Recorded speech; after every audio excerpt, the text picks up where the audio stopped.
최근 미국이 중국에 대한 압박 수위를 높여가고 있는데요. 이제는 100년 전에 발행한 채권도 상환하라 요구한다고 하는데 그 규모가 실로 어마어마합니다. 관련 소식 전해드리겠습니다. 8월 13일 폭스뉴스는 미국 공화당의 일부 의원들이 청나라 말기에 발행된 채권에 대해 중국이 상환하도록 요구하는 법안을 마련했다고 보도했습니다. 이 법안은 중국 정부가 청나라 시대 때 미국 채권 보유자들에게 진 빚을 갚을 것을 요구하는 내용이 골자인데요. 그 금액이 무려 1,900조 원에 달한다고 합니다. 중국이 보유하고 있는 미국 국채가 1,300조 원 정도 되니 상상을 초월할 규모의 돈인 거죠. 그렇다면 이 채권은 무슨 사연이 있는 걸까요? 이 채권이 발행된 시점은 중국이 세워지기 직전으로 갑니다.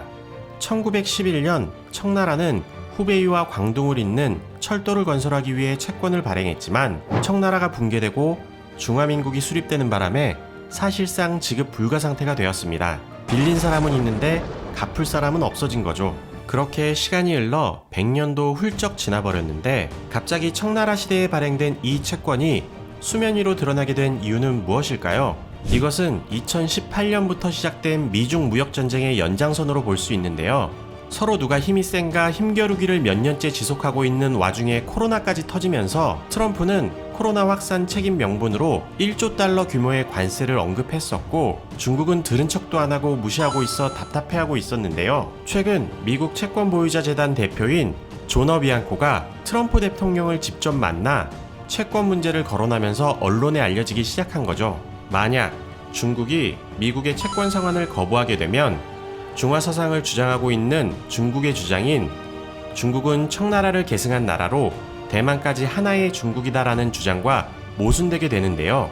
이미 1842년 아편전쟁 이후 영국이 빼앗은 홍콩섬에 대해 청나라를 계승한 나라가 중국이라는 명분을 내세워 홍콩 반환을 이루었었죠.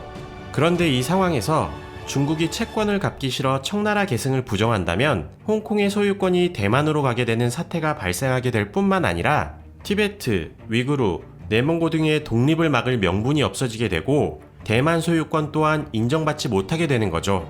그렇다고 중국이 주장하는 하나의 중국이라는 슬로건을 유지하기 위해 철도 채권을 갚을 경우 대한민국 4년 예산과 맞먹는 빚 규모로 중국 경제가 붕괴될 수 있어 말 그대로 중국은 지금 진퇴양난의 상황에 처해 있습니다. 이미 1987년 영국 마가렛 대처 수상 시절 중국은 영국이 보유한 홍콩을 돌려받는 대가로 360억의 채권을 상환한 적이 있어 선택적 채무 불이행이라는 비난이 나오고 있는 현재 법률 전문가들은 너무 오래 흘러버린 사건이어서 중국이 미국의 요구에 적극적으로 나서지 않을 것으로 전망하고 있는데요. 미국은 이 채무 관계를 외교 협상의 정치적 지렛대로 사용할 것으로 예상되는 가운데 109년 만에 재등장한 이 청나라 채권은 휴지 조각으로 돌아가게 될까요? 아니면 미국이 중국 경제 전반을 뒤울 수 있는 히든카드가 될 수 있을까요?